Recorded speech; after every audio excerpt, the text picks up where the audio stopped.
Anda mengklaim diri Anda sebagai pengabdi, sebagai hamba, sebagai orang yang mentuhankan Yesus, tapi sang majikan tidak pernah memerintahkan itu. Yang memerintahkan sebenarnya Anda untuk menghambakan diri seperti yang sekarang ini adalah Paulus. Gitu loh Bang. Yang memerintahkan Anda menuhankan Yesus, menganggap Yesus itu mati di atas tiang salib, membatalkan hukum Taurat adalah Paulus. Yang memindahkan hari Sabat ke Minggu adalah Paulus. Yang memindahkan babi haram menjadi halal adalah Paulus.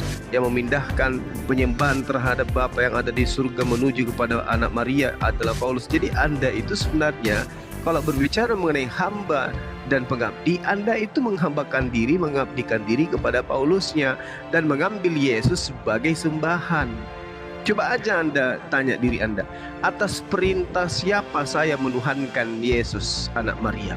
Jawabannya Yesus bukan. Jawabannya Paulus. Di mana itu? Di Roma 10 nomor 9 nomor 10.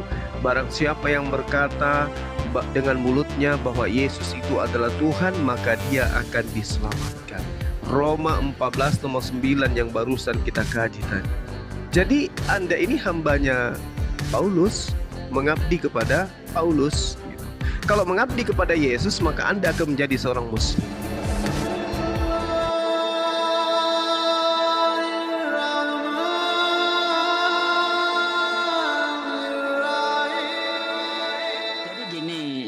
Pak Zekius tadi mengatakan bahwa orang Yahudi itu tidak menerima Yesus sebagai Tuhan.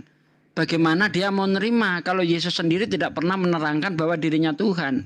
Justru yang diterangkan Yesus kepada orang-orang Yahudi itu selalu utusan. Bahkan ketika membangkitkan Lazarus, kalau kita lihat di dalam Yohanes 11 ayat 41, 42, 43, Yesus bersaksi sebagai utusan. Wajar kalau Yahudi itu bahkan murid-murid Yesus sendiri tidak ada yang menyebut Yesus itu Tuhan gitu loh. Nah, tetapi menurut Paulus, kenapa Yesus itu harus mati dan bangkit untuk menjadi Tuhan? Karena dalam pandangan Paulus hanya Tuhan yang bisa membatalkan hukum Taurat. Nah, dengan matinya Yesus dia bangkit menjadi Tuhan, dengan demikian hukum Taurat itu batal. Sebagaimana yang dia katakan di dalam Efesus 2 ayat 15. Ya, dengan matinya sebagai manusia, dia melenyapkan hukum Taurat dan segala ketetapannya. Begitu. Itu alasannya, Bang. Jadi yang tadi gini loh, tadi yang teman saya, saudara saya yang Kristen. Kecil banget suaranya sih. Ya, halo. Ya. Jadi teman saya tadi yang mengatakan itu mungkin ya dia pemahamannya agak kurang ya. Tapi yang saya pernah pahami, saya pernah belajar, saya pernah tahu. Nah itu gitu loh, sebagai Tuhan, dia sebagai Tuhan itu bukan setelah dia naik ke surga lalu dinyatakan sebagai Tuhan. Tadi kan sempat dikatakan bahwa dia baru dilantik jadi Tuhan. Enggak. Dari lahir sudah dititiskan bahwa engkau akan mengandung kepada Bunda Maria anak dari roh, bukan dari hasil di mana ada anak dari roh ya? Selama saya membaca itu nggak ada anak dari roh, tapi yang di situ dikatakan benih dari Roh Kudus. Iya, benih dari Roh Kudus. Iya, jangan dikatakan anak dari roh. Iya, benih kan cikal bakalnya anak kan gitu. Maksudnya dia dititiskan benih dari Roh Kudus, nah gitu. Dari situlah itu sudah dinyatakan bahwa dia adalah titisan Allah menjadi manusia. Allah menjadi manusia karena Allah kan berkuasa. Dia mau menjadi gunung silakan, dia mau menjadi apapun bisa. Kita tidak bisa bisa mengukur kekuasaan Allah, itu nggak bisa. Oke, baik, saya komentari ya. Anda mengatakan Allah itu kuasa sehingga dia itu bisa menjadi segalanya gitu ya. Ya. Memang ya, Allah Tuhan itu maha kuasa. Dia bisa menjadi apapun kalau dia mau. Tapi ada sesuatu yang menghalangi dirinya. Kita manusia tidak bisa menghalangi Tuhan. Dia mau jadi monyet, jadi kodok, silahkan saja. Tetapi ada yang membatasi Tuhan itu sendiri. Apa itu? Sifatnya. Sifat Tuhan itu tidak seperti makhluknya. Sehingga ketika dia berubah jadi sesuatu, berarti dia ingkar. Dia melanggar terhadap sifatnya itu sendiri. Apalagi Tuhan berkata di dalam Yesaya 43 ayat 10-11, tidak ada Allah terbentuk sebelum aku dan tidak ada Allah terbentuk sesudah aku. Artinya Tuhan sendiri sudah mengatakan ya kepada manusia bahwa dia itu tidak akan mengalami perubahan bentuk. Dari semula ya tetap seperti itu dan tidak akan berubah menjadi manusia. Di ayat mana di dalam Bible bahwa Tuhan di dalam kitab Perjanjian Lama bahwa Tuhan itu akan menjelma menjadi manusia? Di mana itu? Ya, saya kan tadi sudah bilang ya, saya kurang begitu paham mengenai isi Alkitab semua. Ya. Nanti kalau itu ya dengan siapa ya Pak Bom yang ini ya silakan. Kalau saya sih Suruh ke sini aja, Bang. Pak Bombonya suruh ke sini aja, Bang. Oh iya. Iya. Terus gini loh, itu saya berdasarkan iman keyakinan dan iman kepercayaan saya. Jadi makasih. Iya, Bang. Iman kepercayaan Anda ini kan hanya berdasarkan pengajaran pendeta-pendeta Anda, tidak berdasarkan apa sebenarnya yang tertulis di dalam Bible. Padahal kalau Anda lihat sendiri di dalam kitab Yesaya 44 misalnya, Anda baca dengan baik di situ, justru Tuhan itu mempertanyakan, hendak dengan siapa engkau menyamakan aku? Hendak dengan siapa engkau membandingkan aku? Lah, kok masih Tuhan ini diserupakan dengan manusia, padahal di dalam kitab Bilangan 23 ayat 19, Tuhan bukan manusia, Tuhan bukan anak manusia. Tuh, kan jelas itu. Anda baca lagi di dalam 2 Tawarikh 6 ayat 18. Benarkah Tuhan hendak bersama kita di bumi? Bukankah langit yang mengatasi segala langit tidak sanggup menampungnya? Apalagi rumah yang kudiami ini. Itu jelas di dalam kitab Anda. Tuhan tidak mungkin muncul ke bumi. Tuhan itu mampu menghapus dosa tanpa harus turun ke bumi. Anda baca di dalam ayat 21-nya. Ya, Tuhan itu mampu mengampuni dosa dari singgasananya. Jadi tidak perlu Tuhan itu datang ke dunia untuk mengampuni dosa, itu nggak perlu, Bang. Iya. Saya paham. Aduh, iya. Bang Kores, silahkan Bang Kores. Makasih. Ya, sama-sama, Pak. Siap. Mungkin itu aja ya. Oh iya Bang, iya Bang. Atau mungkin ada yang mau ditanyakan yang lain. Ya boleh saya jawab semampu saya. Kayaknya enggak deh. Ya aku. Oh ya.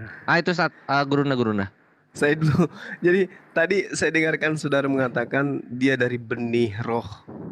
Iya. Nah sekarang kalau kita lihat di dalam Roma 1 nomor 3, dia juga dari benih Daud.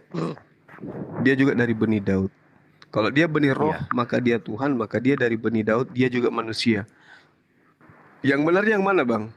Yang benih manusia atau benih roh? Dia dari turunannya, turunan, garis keturunan. Jadi maksudnya abang ini, Tuhan abang itu punya silsilah gitu ya? Dia garis keturunan dari Daud. Iya, maksud saya Tuhan abang itu punya silsilah gitu ya kan? Iya. Gini loh, Bang. Gini ya. Saya kasih umpamakan aja ya. Saya dengan saya ini lahir dari ayah saya dengan ibu saya. Ibu saya itu mempunyai keturunan, ayah saya juga mempunyai keturunan, kan gitu. Kan? Iya, maksud saya gini loh, Bang. Kalau Tuhan Anda itu punya silsilah, punya mama, punya adik, punya paman, berarti kan mamanya Tuhan Anda punya anak kan? Aku Maria, aku punya anak dan anak saya itu adalah Tuhan. Iya. Aku Yakobus, aku punya saudara, aku punya abang dan abang saya itu Tuhan. Berarti Yakobus ini adalah kakaknya Tuhan, adiknya Tuhan. Benarkah demikian? Tuhan punya adik? Kalau Yesus ini kan dilahirkan tidak melakukan hubungan, ya. Dia suci dari perawan suci Bunda Maria, kan? Dia tidak tersentuh menurut iman keyakinan saya. Iya, maksud saya gini loh Bang, kalau misalnya nanti Yakobus itu bercerita ke teman-temannya, percaya nggak kalian kalau saya punya kakak itu adalah Tuhan pencipta langit dan bumi? Kan jadi lawak-lawak Bang. Iya. Dia nggak ini, mereka diajarkan, disuruh, diperintahkan, beritakanlah, pergilah ke seluruh bangsa, jadikanlah semua muridku dan baptislah mereka di dalam nama Bapa, Putra dan Roh Kudus. Iya kan? Iya, jadi ajarkan apa iya, yang sudah aku ajarkan kepadamu. Itu iya. apa yang Nah, sudah Yesus ajarkan.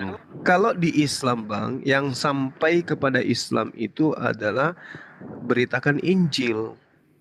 Sampai ke Islam itu, jadikanlah mereka muridku. Kalau yang dikatakan murid itu pengikut, itu sampai ke Islam Bang. Kami boleh dikatakan sebagai murid kalau murid itu pengikut. Misalnya Yesus sunat, kami ikut.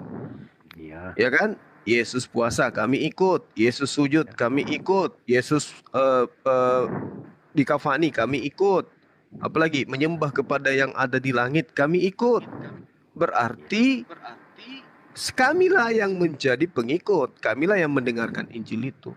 Kalau di Kristen, beritakanlah Injil kepada seluruh, jadikanlah mereka muridku. Nggak sampai, yang ada jadikanlah mereka hambaku.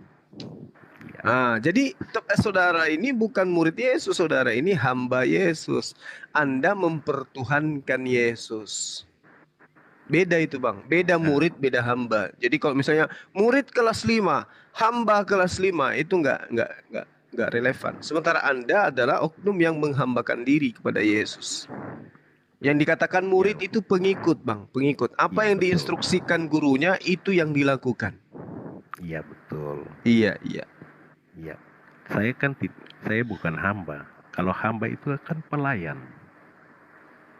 Ya. Kalau hamba itu pengabdi Bang, pengabdi. Iya. Jadi dia mengabdikan diri kepada siapa? Kepada Yesus. Tapi rancunya di sini adalah Anda mengklaim diri Anda sebagai pengabdi, sebagai hamba, sebagai orang yang mentuhankan Yesus. Tapi sang majikan tidak pernah memerintahkan itu. Yang memerintahkan sebenarnya Anda untuk menghambakan diri seperti yang sekarang ini adalah Paulus.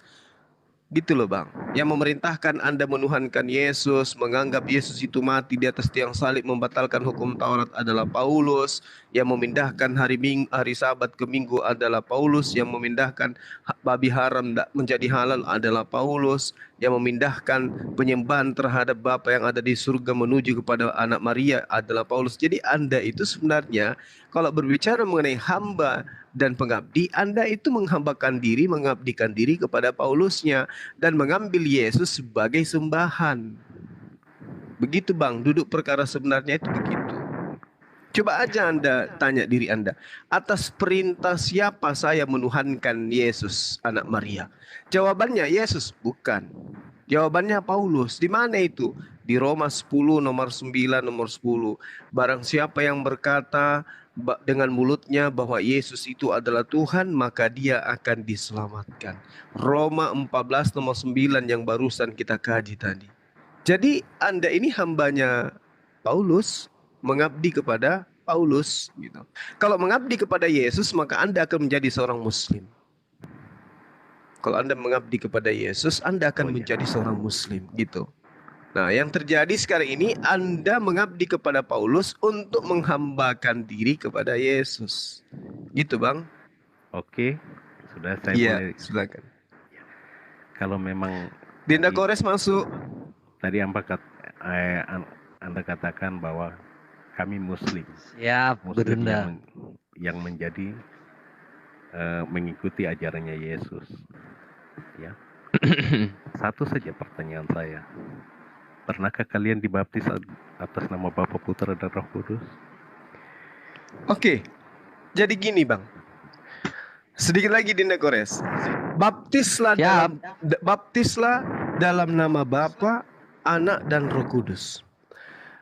Jadi kalau kita berbicara secara literasi ya, Bapa di sini adalah Tuhannya Bani Israel yang disebut oleh kami Allah, esensi yang maha suci lagi maha tinggi yang diharapkan subhanahu wa ta'ala. Anak di sini adalah Nabi Rasul Yesus yang kami sebut Yesua Hamasia. Roh Kudus di sini adalah Jibril yang diterangkan di dalam Al-Quran, pembimbing manusia, penolong yang kemudian didatangkan oleh Allah melalui perantaraan para nabi.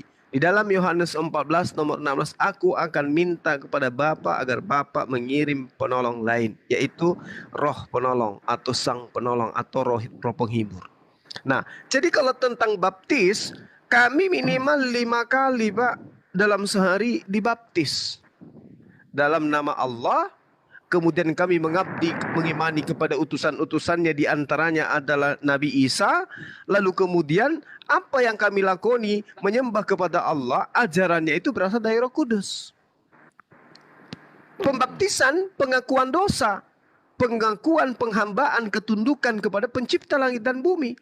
Nah, perintah-perintah Tuhan itu kemudian dianulir di dalam kitab saudara yang masih digunakan sekarang dari kitabnya orang Yahudi. Basuh tangan, basuh muka, basuh kaki sebelum masuk ke Betel, bait suci. Itu kami lakoni. Ya, pembeda daripada baptisan Anda adalah Anda menuhankan Yesus. Kalau baptisan Yesus itu dibaptis untuk apa? Untuk menyembah kepada yang ada di langit. Berbeda dengan teman-teman kita. Begitu dia dibaptis, dicelupkan di bak mandi atau dimanapun itu, di sungai. Habis itu dia menyembah kepada Yesus. Padahal baptis itu tidak begitu. Baptis yang benar itu mengakui Tuhannya Yesus satu-satunya Tuhan.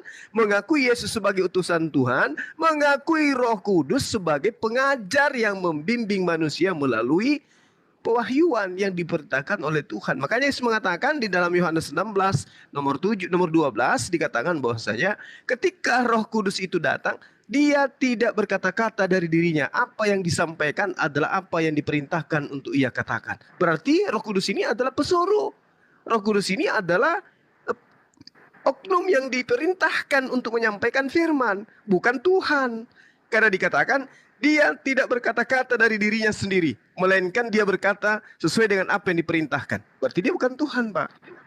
Dia hanya perantara yang bertugas untuk menyampaikan pengajaran. Pengajaran itu disebut wahyu. Jadi kalau dibilang baptis membaptis, umat Islam itu 5 kali sehari dibaptis.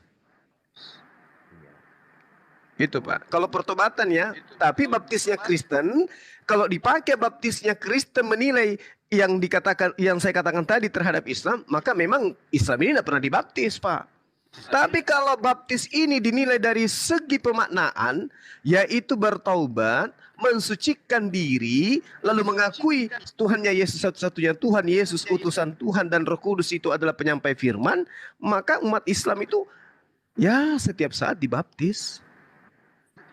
Gitu loh Pak. Jadi itu yang saya maknai tentang baptis. Jadi yang melakukan sebenarnya baptis secara hakiki itu umat Islam. Kalau Anda itu baptis sebagai sebagai doktrin dan dogma untuk menjadi pentuhan anak Maria. Itu baptisnya Kristen tuh. Tapi kalau kita berbicara baptisnya Yesus beda lagi Pak. Yesus membaptis pakai api dia, bukan dengan air Pak. Ya, itu dia datang sebagai raja, dia datang sebagai hakim. Suara Anda kecil. Dinda Kores masuk, Dinda Kores. Oke, siap. Ya, Jack. Gimana, Jack? Iya, kalau tadi yang dibilang dia datang, dia membaptis dengan api.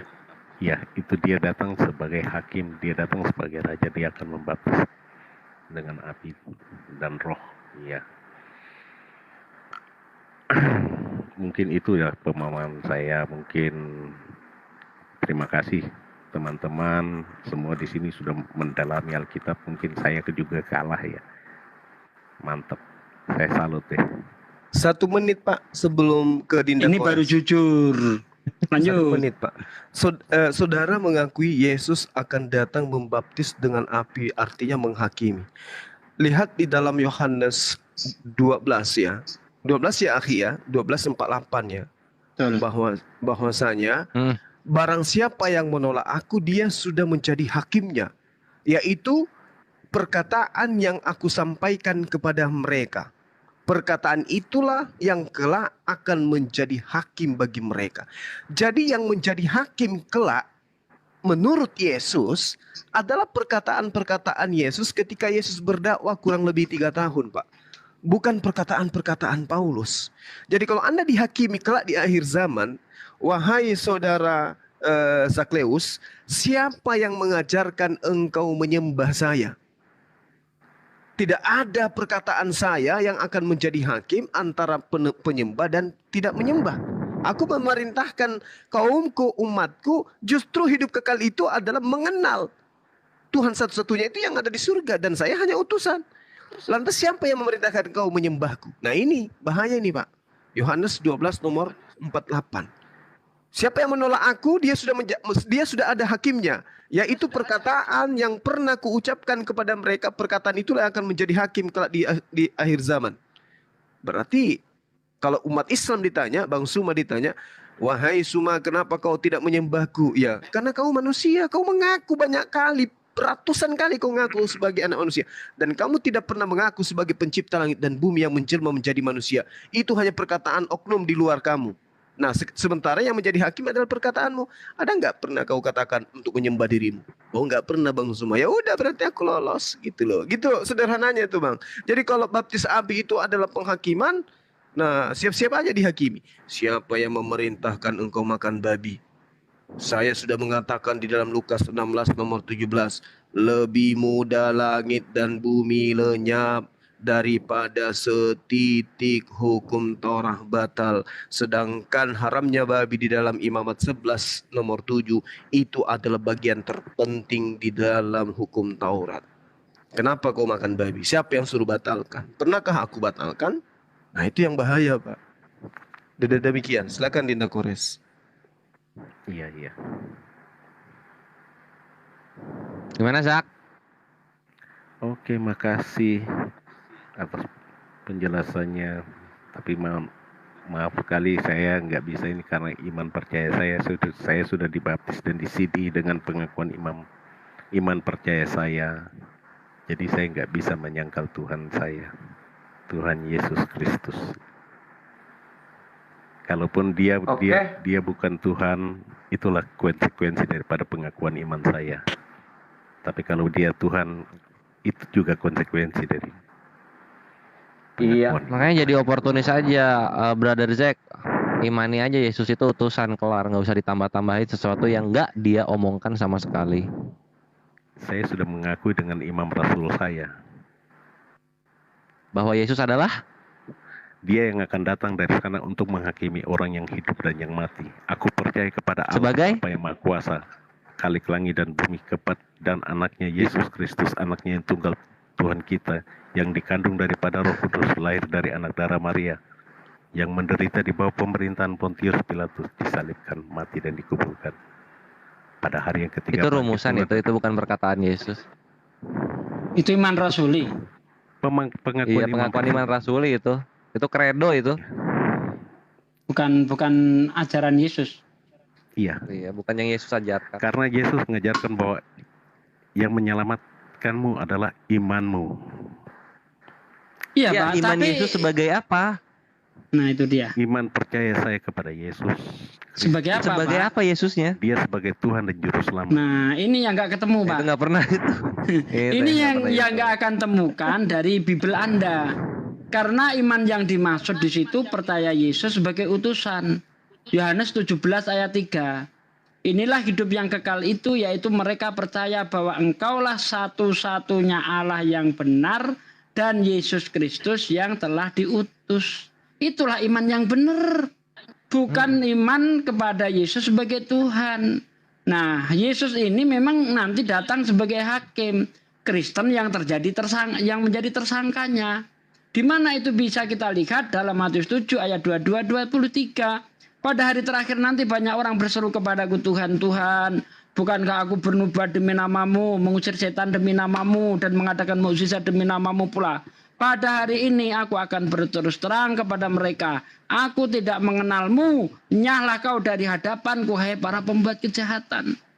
Kalau memang Yesus itu Tuhan, kenapa bukan umat Islam, umat Hindu, umat Buddha yang diusir? Kok justru orang yang memanggil Yesus Tuhan, Pak? Coba. Iya. Itu yang diusir di dalam Matius 7, 22, 23 itu siapa menurut Anda?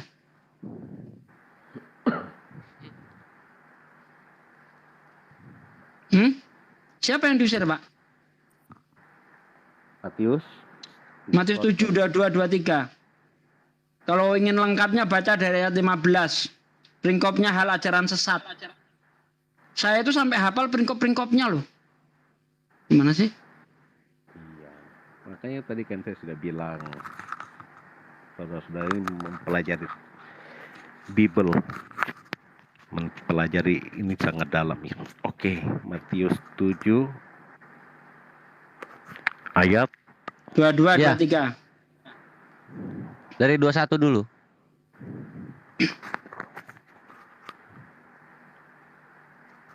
ayat 21.